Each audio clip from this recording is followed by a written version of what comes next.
चारित्र्य चक्रवर्ती समाधि सम्राट मुनिकुल पितामह धर्म साम्राज्य नायक 20वीं शताब्दी के प्रथम आचार्य भगवान श्री शांति सागर जी मुनि महाराज की, दीक्षा गुरु शांत मूर्ति वात्सल्य रत्नाकर गुरुवर आचार्य भगवान श्री सन्मति सागर जी मुनि महाराज की, अध्यात्म सरोवर की राजहंस आचार्य भगवान श्री विद्यासागर जी मुनि महाराज की, परम पूज्य आचार्य भगवान श्री वर्धमान सागर जी मुनि महाराज की, अहिंसा परमो धर्म की।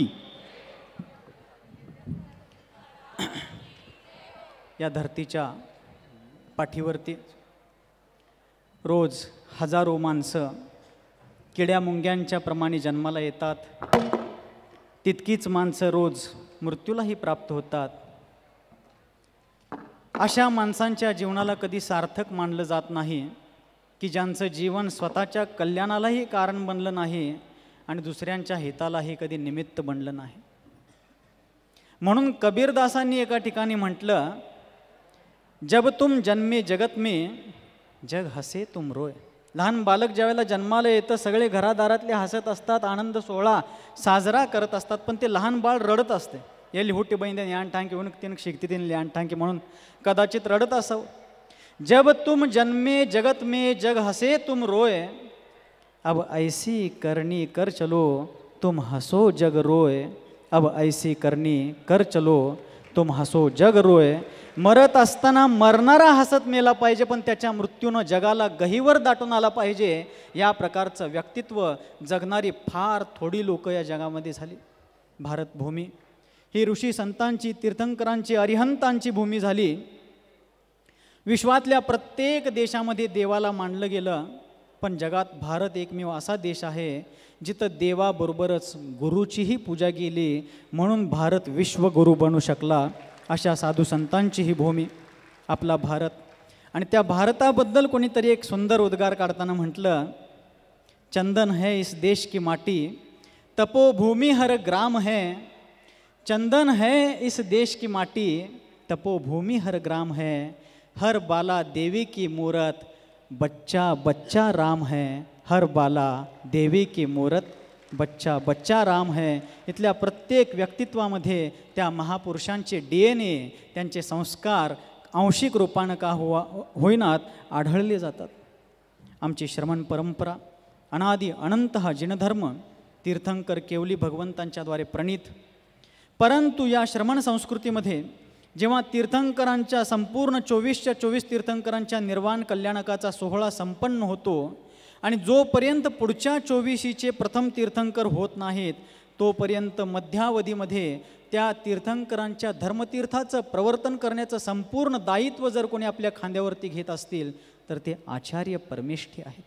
परंतु भगवान महावीर स्वामींच्या निर्वाणानंतर शेकडो वर्षापर्यंत ही श्रमण परंपरा, मुनी परंपरा चालत राहिली, पण 12व्या 13व्या शतकापासून ही मुनी परंपरा जर्जर झाली, जीर्ण झाली आणि कथनचित खंडितही झाली। पण 20व्या शतकामध्ये एक असा धर्म सूर्य उदित झाला की ज्यानं आपल्या जीवनाच्या सहस्र रश्मींनी संपूर्ण विश्वामध्ये जिन धर्माचा प्रकाश पोहोचवला।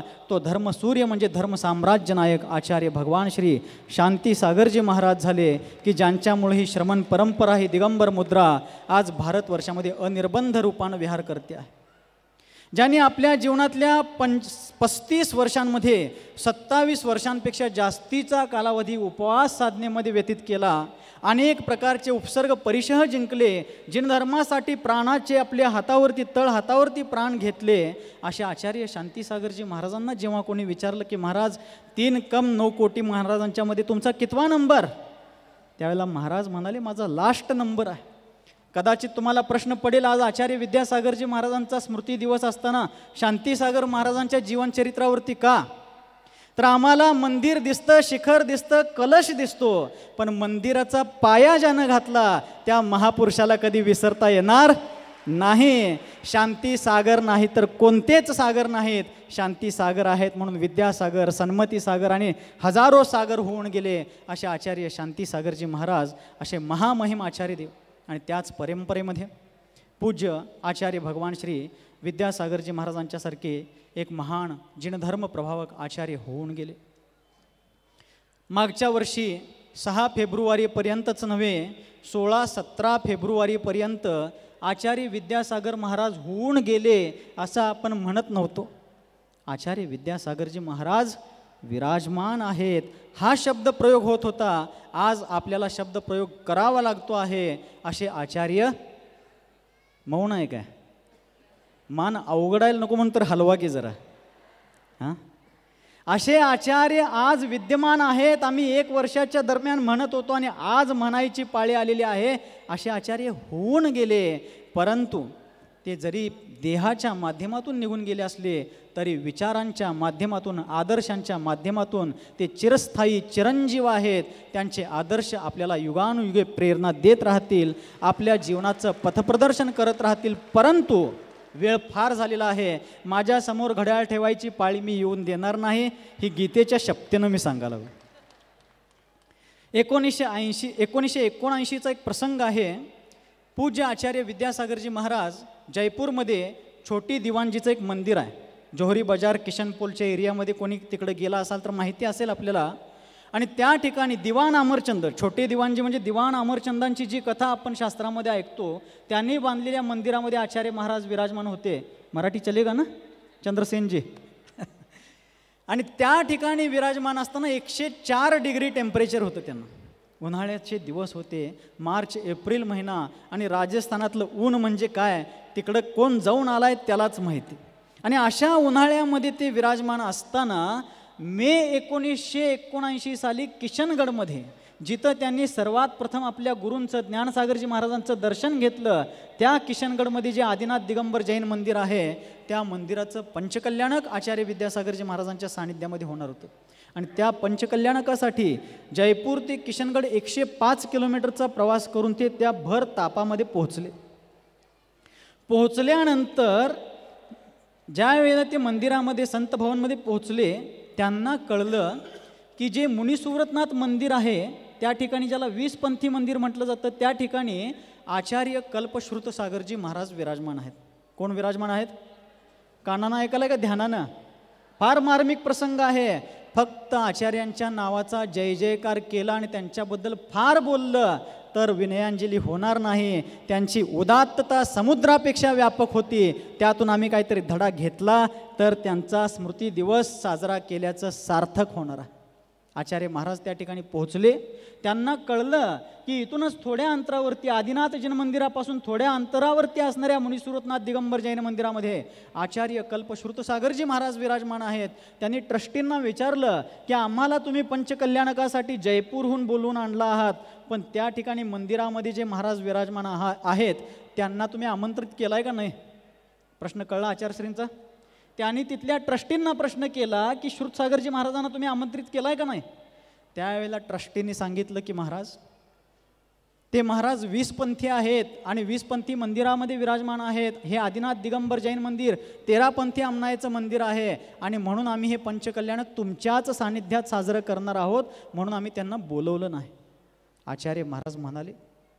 त्या लोकांचं हे वाक्य ऐकून तितक्याच संथपणे ते आचार्य देव म्हणाले, पहा, गावात संघ विराजमान असून तुम्ही बाहेरून साधू संतांना इथं आणू शकताय, पण गावात असणाऱ्यांची जर तुम्ही किंमत ठेवत नसाल तर तुम्हाला जैन म्हणवून घेण्याचा अधिकार नाही. एवढं त्यांनी त्या लोकांना सांगितलं. स्वतः आपल्या संघाला घेऊन, त्यावेळेला संघ छोटा होता, समयसागरजी महाराज वगैरे एक 2-3च साधू शुल्लक अवस्थेमध्ये त्यांच्यासोबत अथवा मुनी असतील, त्यांना घेऊन स्वतः ते त्या ठिकाणी गेले, महाराजांना भेटले आणि स्वतः हृदयापासून त्यांना आग्रह करून तुमच्यासोबत आम्ही ते पंचकल्याणक करणार आहोत आणि तुम्ही यावं लागेल म्हणून त्यांना सोबत घेऊन आले आणि तो पंचकल्याणक सोहळा सानंद संपन्न झाला.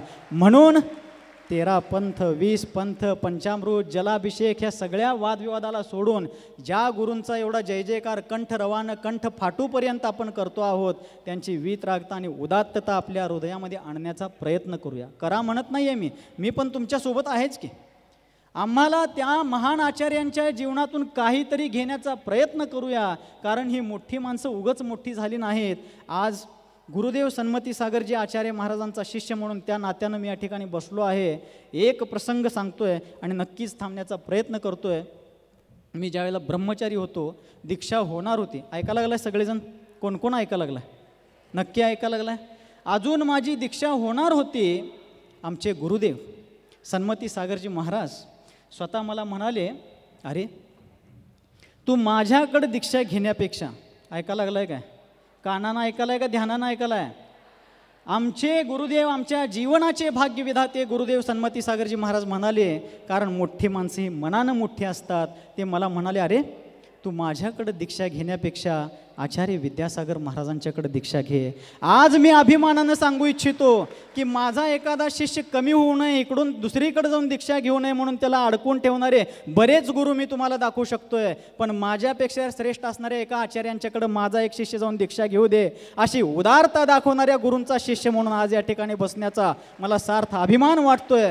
कारण आमचे गुरु, त्या गुरूंना जाणणारी लोक फार थोडी, त्यांच्या उदात्त व्यक्तित्वाला, त्यांच्या गंगेसारख्या पवित्र मनाला जाणणारी तथाकथित सम्यक दृष्टी लोकांना कधी सन्मती सागरजी महाराज कळले नाहीत. पण मला अभिमान वाटतोय की मी त्या गुरूंचा शिष्य आहे की ज्यांना वाटत होतं की माझा शिष्य माझ्यापेक्षा श्रेष्ठ असणारे आचार्यांच्याकडून दीक्षित व्हावा. एकच वाक्य सांगतोय आणि नक्कीच थांबतोय, कारण एका नीतिकाराने म्हटलं, महल सोने का मिट्टी पर खडा होता. सोन्याचा महाल असला तरी सुद्धा तो मातीवरती उभा असतो. महल सोने का मिट्टी पर खडा होता है, वही महल एक दिन मिट्टी पर पडा होता है. जुनं झाल्यावर मातीतच पडणार आहे की ते. महल सोने का मिट्टी पर खडा होता है, वही महल एक दिन मिट्टी पर पड़ा होता है. आदमी का वजन तराजू पर मत तौलो, क्योंकि इंसान तन से नहीं मन से बड़ा होता है. ज्याच्याजवळ मनाचा मोठेपणा आहे तोच मोठा माणूस. माझ्या गुरूंनी मला सांगितलं, अरे तू माझ्याकडे दीक्षा घेण्यापेक्षा त्यांच्याकडे दीक्षा घे. मी तिकडे गेलो नाही, त्यांच्याप्रती आमची श्रद्धा काय आहे त्या श्रद्धेचं प्रदर्शन करायची आम्हाला गरज नाही. मी जाणतो, आमचे गुरुबंधू जाणतात, सर्वज्ञ देव जाणतात, परंतु श्रद्धा प्रदर्शनाची गोष्ट नाही आहे, ती समर्पणाची गोष्ट आहे. पण मी माझ्या गुरूंना निवेदन केलं की गुरुदेव, ते तुमच्यापेक्षा नक्कीच श्रेष्ठ आहेत.